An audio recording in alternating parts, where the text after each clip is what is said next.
สวัสดีครับวันนี้จะมาเล่าความเป็นมาอย่างพอสังเขปและมีคลิปเก่าๆที่ท่านอาจไม่เคยเห็นในช่วงสงครามค้าล้างเผ่าพันธุ์เขมรในช่วงสงครามกลางเมืองกัมพูชาและยุคเขมรแดงภายใต้การนำของพลพตปีพุทธศักราช 2518 ถึง 2522 ได้มีชาวกัมพูชาจำนวนมากอพยพเข้ามาในประเทศไทยด้วยเหตุผลหลายประการดังนี้ การฆ่าล้างเผ่าพันธุ์และการกดขี่ระบอบเขมรแดงได้ดำเนินการฆ่าล้างเผ่าพันธุ์ประชากรของตนเองอย่างโหดเหี้ยมโดยมีเป้าหมายในการสร้างสังคมเกษตรกรรมบริสุทธิ์ทำให้มีการสังหารผู้คนจำนวนมากทั้งปัญญาชนผู้ที่มีการศึกษาอดีตข้าราชการและผู้ที่ถูกกล่าวหาว่าเป็นศัตรูของระบอบผู้รอดชีวิตจำนวนมากจึงพยายามหลบหนีเพื่อเอาชีวิตรอดความอดอยากและโรคภัยไข้เจ็บนโยบายของเขมรแดงที่บังคับใช้แรงงานอย่างหนักการย้ายถิ่นฐานประชากรการขาดแคลนอาหารและการบริการทางการแพทย์ที่ไม่เพียงพอทำให้เกิดภาวะอดอยากและโรคระบาดร้ายแรงซึ่งเป็นสาเหตุสำคัญที่ผลักดันให้ชาวกัมพูชาต้องหลบหนีความรุนแรงและการสู้รบระหว่างกองกำลังเขมรแดงกับฝ่ายต่อต้านรวมทั้งการรุกรานของเวียดนามที่นำไปสู่การล่มสลายของระบอบเขมรแดงในปีพุทธศักราช 2522 ได้สร้างความไม่มั่นคงและอันตรายในชีวิตประจำวันทำให้ชายแดนไทยกัมพูชากลายเป็นเส้นทางหลบหนีที่สำคัญชาวกัมพูชาที่หลบหนีเข้ามาในประเทศไทยส่วนใหญ่ได้รับการช่วยเหลือจากองค์กรระหว่างประเทศและรัฐบาลไทยโดยถูกจัดให้อยู่ในค่ายผู้ลี้ภัยตามแนวชายแดนเช่นค่ายอีด่างซึ่งกลายเป็นศูนย์รวมของผู้ลี้ภัยจำนวนมากในช่วงเวลานั้นการหลั่งไหลเข้ามาของผู้ลี้ภัยจำนวนมหาศาลนี้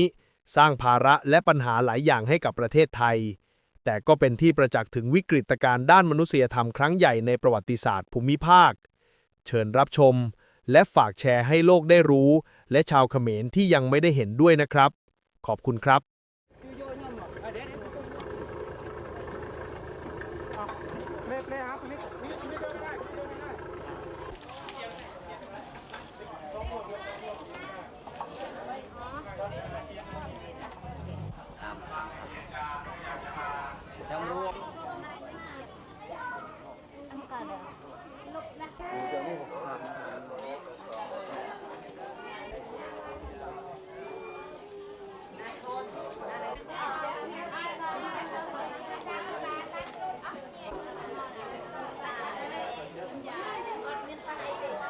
Due to the move and the instability, the people are affected by respiratory tract infections, they are exhausted, they are suffering from gastroenteritis, diarrhea, and in this hot climate, very fast they develop dehydration.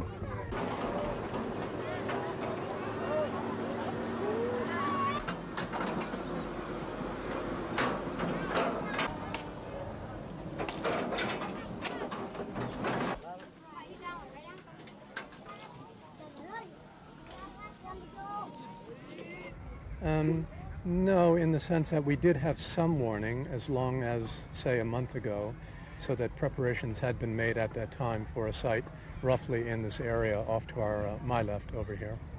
And the provincial officials and district officials in this area were ready for something.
For my ancestors, the monsoon was a blessing from the heavens.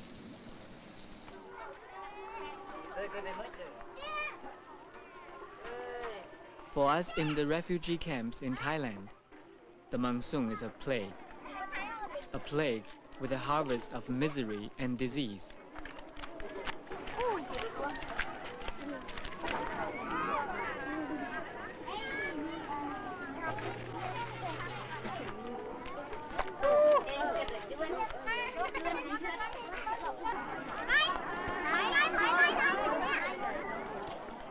When their day finally comes, the lucky ones seem to rush wherever the wind blows.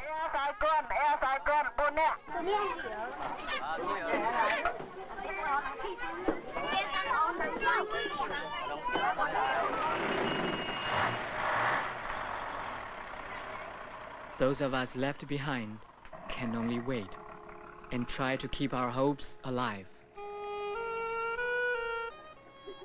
Those blindly searching for some golden opportunities may be disappointed.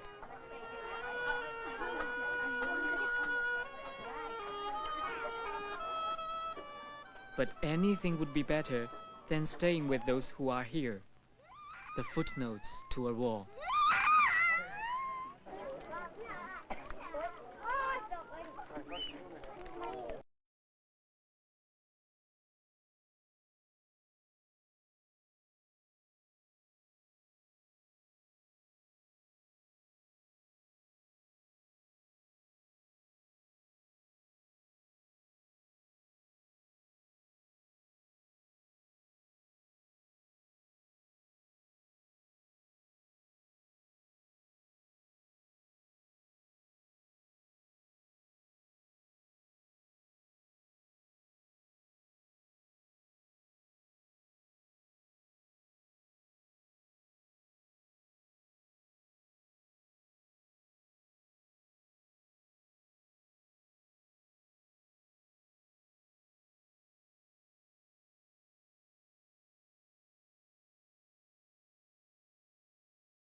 ไปออนไลน์จะดูกอดี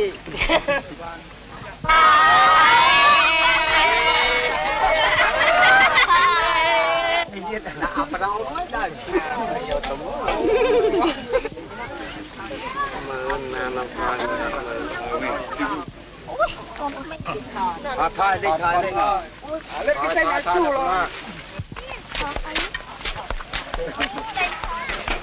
โอ้เจ้าราชเจน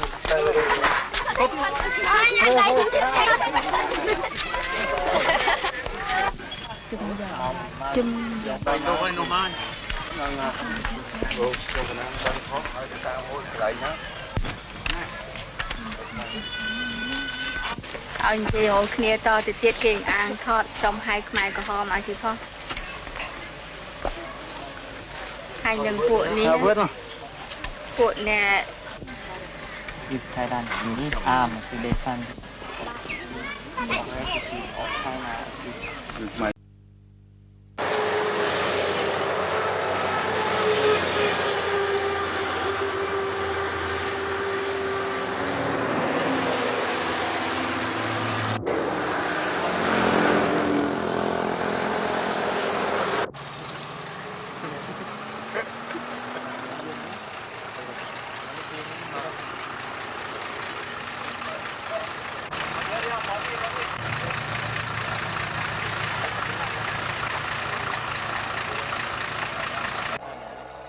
ข้อ13ครับไปดูบ้านเนาะครับ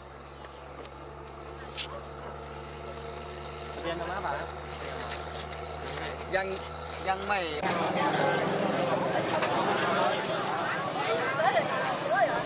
อะไรนะ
Not all for this camp.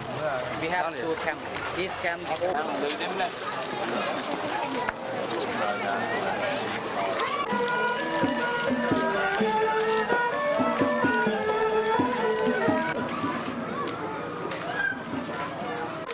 She's not shy at all.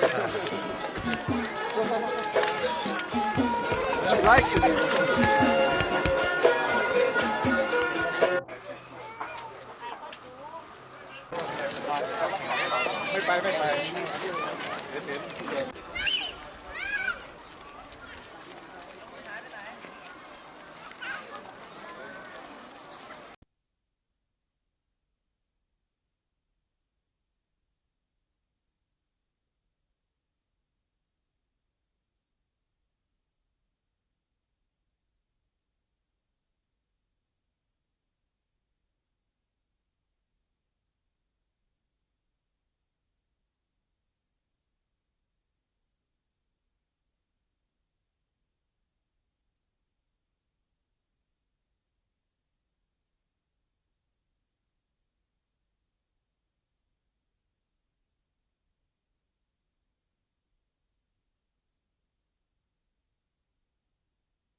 เ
Thấy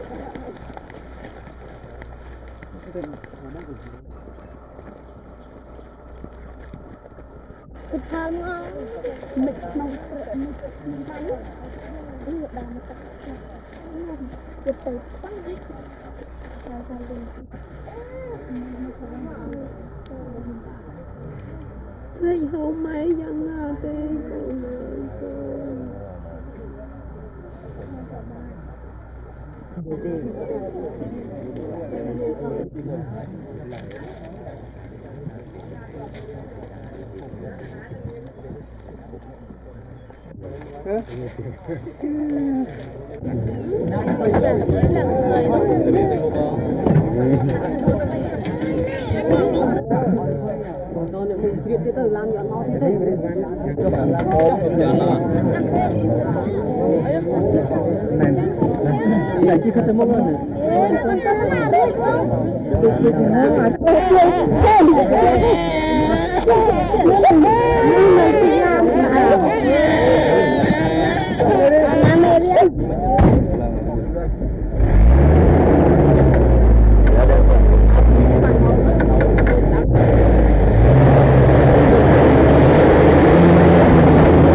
The last 20 years have seen a string of settlements being woven along the Thai-Cambodian border. The names are far from evocative. This is Site 2. But these camps have become home to some 300,000 Khmer who have fled famine, persecution and war in their own country. For longer than many of these young Khmer have been alive, civil war has racked their country. First, involvement in the Indo-Chinese War involving America and Vietnam, and then 12 years of internal conflict have left their marks on the population. Mines are one reason why few Khmers venture far from the camps. As many as 1,000 people every month are injured in explosions, a figure that relief agencies fear may increase in the near future. The Landmine Awareness Programme is a United Nations-sponsored project. It was set up to counter two threats, one immediate and the other a consequence of any future peace. Economic pressures and shortages force many of the refugees to risk the minefields every day. They leave the camps to trade, collect wood, or even mines to sell scrap metal. They've heard that mines can look like corn cobs or shoe boxes, but few have seen them. The LMAP is all about educating the people about the risks they face on such expeditions. In their haste to help injured friends or family, they too can become victims if they fail to take the right precautions. In addition to the civilians who lose limbs in such explosions, there are many more young men fighting in the continuing civil war who are injured. Within their present society, they can expect no recompense or pension for their disability. Self-esteem is constantly challenged. As well as the economic problems that force many out into the dangerous areas, some feel that it is simply a question of belief. If they have enough faith, they can be protected from anything. Many have found to their cost the dangers such action holds. The LMAP has sought to work with such beliefs rather than try to discount them. Officials stress the programme's purely educational nature. It has nothing to do with defusing explosive devices. That's a role for military-trained experts. On the one hand, the aim isn't to give a false sense of security, yet nor is it to make people so scared that they won't go out. There are plenty of reminders about the dangers. The important thing is to try to reduce the risks.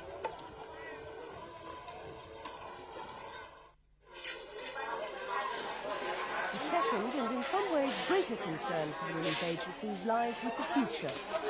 As busy as the local hospitals are already, it is nothing compared to what would follow the repatriation to Cambodia of thousands of unprepared refugees. Ironically, peace in Cambodia could exact a heavy toll on the civilian population. The effects of the possible fate that awaits them already exist in microcosm. Medical resources are stretched to the limit. What physiotherapy that exists is on a small scale.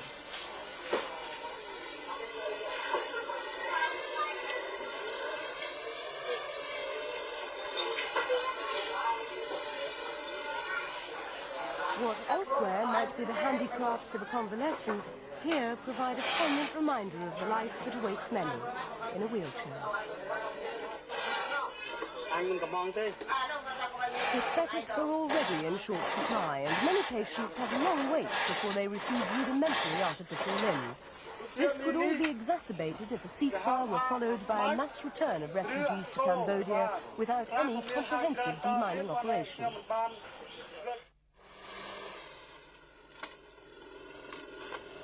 It was with a regard to these possible dangers that the Landmine Awareness Programme was started.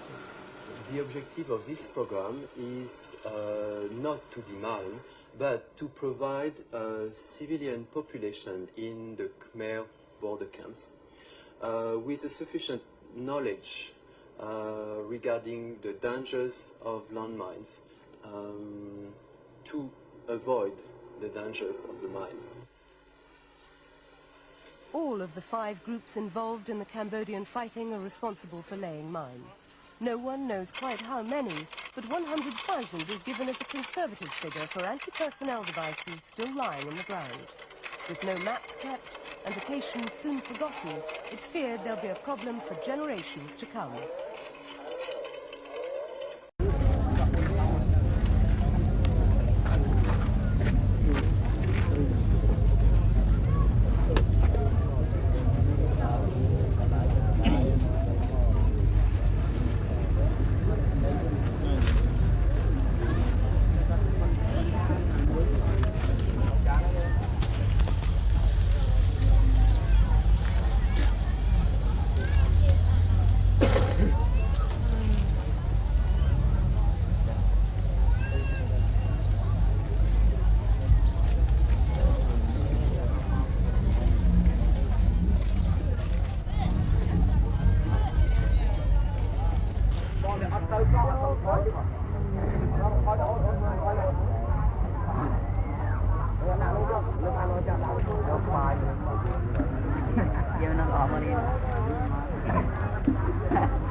จำอ้อรวมจึง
แล้วเอาโรลกอล์ฟมันข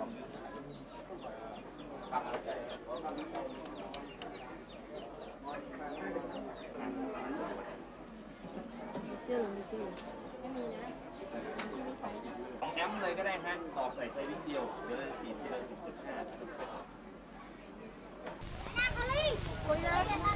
10.5 This wooden bridge marks the arrival of these Kampuchean refugees into Thailand. Soon, they will be living in the biggest refugee camp in the world, a bamboo city that does not yet exist.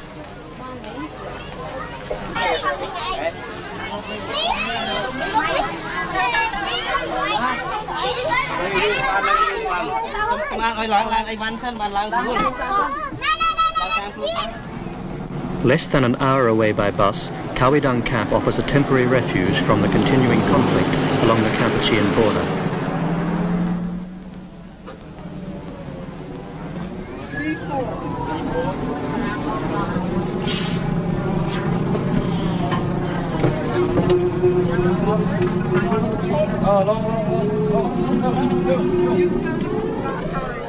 Other arrivals at Kawidang came from different parts of the border by less comfortable means.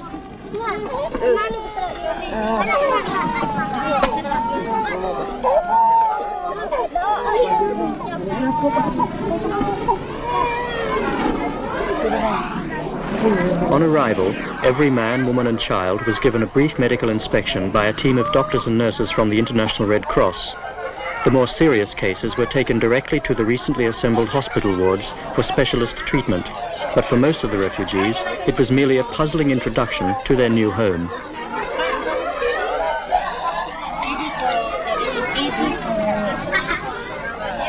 Six.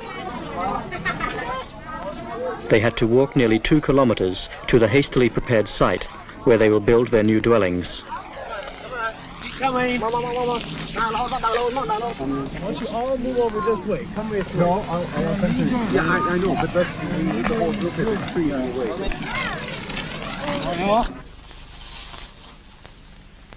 This is what Kawidang looked like about 3 days after it began. On the 4th day, the Khmers started to arrive here. We had to develop the site to keep just ahead of them. We'd come here and been shown a piece of pretty desolate hillside and told that it would be necessary to move up to 200,000 people here. Initially, we expected arrivals might be up to 10, 15,000 a day. In fact, they were never more than 7 or 8,000. To meet that, though, it meant we had to develop the camp section by section to try and keep just a day or so ahead of the arrivals. In consequence, we put in the basic infrastructure, the roads, the water tanks and the toilets. And by day 4, when the first refugees arrived, we had prepared the first section. The groups of 100 separated into smaller sections for distribution of bamboo and plastic. The Office of the United Nations High Commissioner for Refugees created the basic infrastructure of the camp, but all of the really time-consuming work was done by the refugees themselves.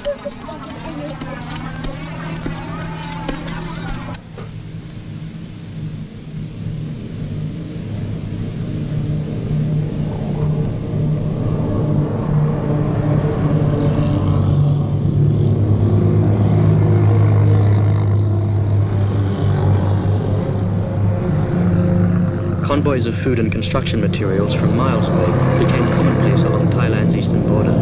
Hundreds of tons, sometimes thousands, were shifted along a road system that was designed for a fraction of that amount. Items such as thatch and bamboo were readily available within Thailand, and other essential supplies were provided through international support. One fortunate development was that Thailand is one of the world's leading rice exporters, so all of the grain provided at Kawidang could be purchased by the United Nations within the country.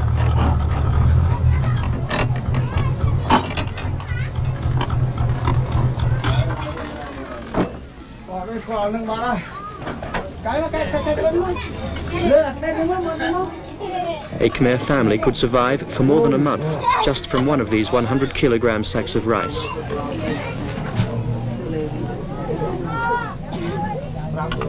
The refugees received all of their essential rations and cooking utensils from the UNHCR: rice, dried fish, cooking oil, and some fresh meat and vegetables.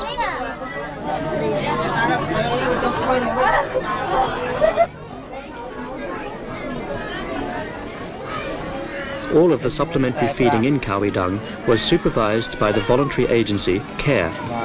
More than 20,000 people in the camp received hot meals twice a day. and after 2 months of this extra diet, the health improvements amongst the refugees were quite visible.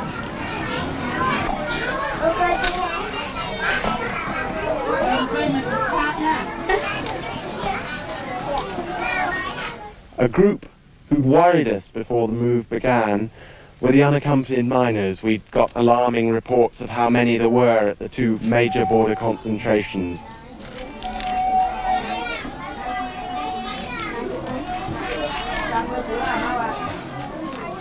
There were more than 1,000 unaccompanied children in the camp. A special effort was made to register each one and take down all of their particulars and what they could recall of their previous lives. A tracing program enabled officials to reunite some of the children with parents and relatives, but for others, no such happy ending was possible.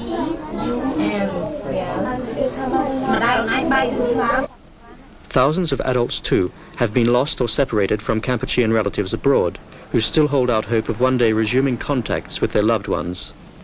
Such is their anxiety that rewards are frequently offered for any information about lost family members.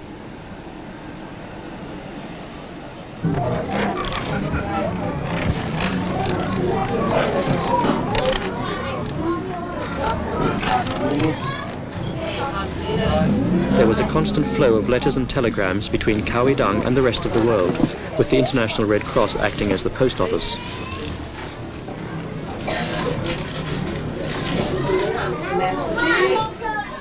One of the first problems a camp like this faces is the medical needs. A lot of sick people arrived at the start of the life of this camp. We were far enough into the Kampuchean crisis at that point that a lot of doctors had come from Europe and from America, and there was also a big contingent of people from the Thai Red Cross. There have been a few minor outbursts of sickness. We've lost a few people through measles because we didn't have enough measles vaccine to start with to inject all the young children. There have been a few cases of meningitis. Again, we've managed to stop that spreading, but always in crowded conditions like this, you live with the possibility of a major outbreak of some contagious disease. The improved diet and attention from hundreds of doctors and nurses transformed the people's lives in a matter of weeks. There were always more births and deaths, and within a short period, the death rate fell to only 2 or 3 a day. There was now a positive climate where previously there had been anxiety and uncertainty. Kampuchean artists and teachers were responsible for devising a complete range of textbooks for the tens of thousands of children in the camp, most of whom had not attended regular classes for at least 5 years. More than 300 primary and secondary school teachers formed the backbone of the educational system in the camp.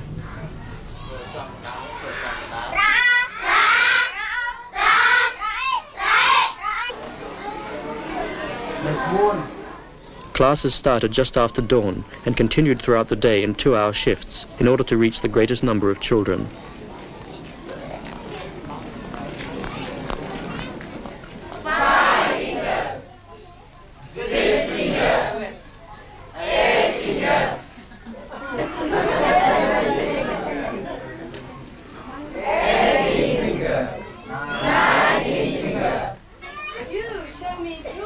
Not only the children are willing pupils. In their spare time between classes, the Kampuchean teachers reverse roles and become English language students. Show me your ears.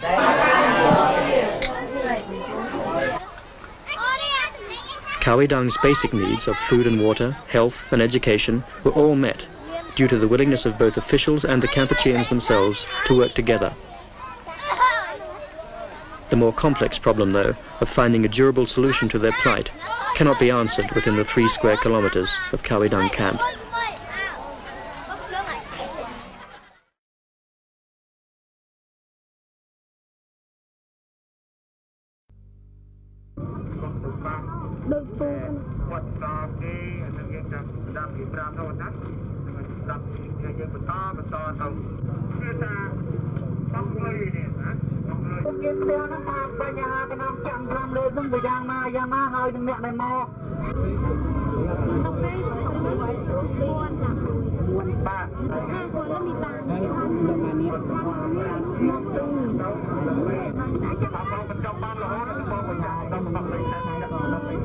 ฉีดแค่ประมาณ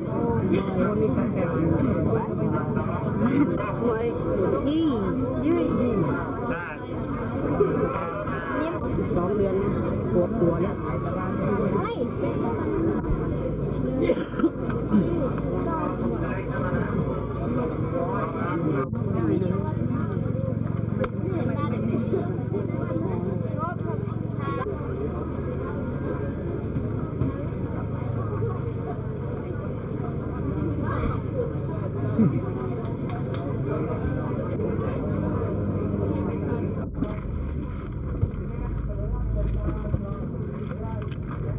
Thank you.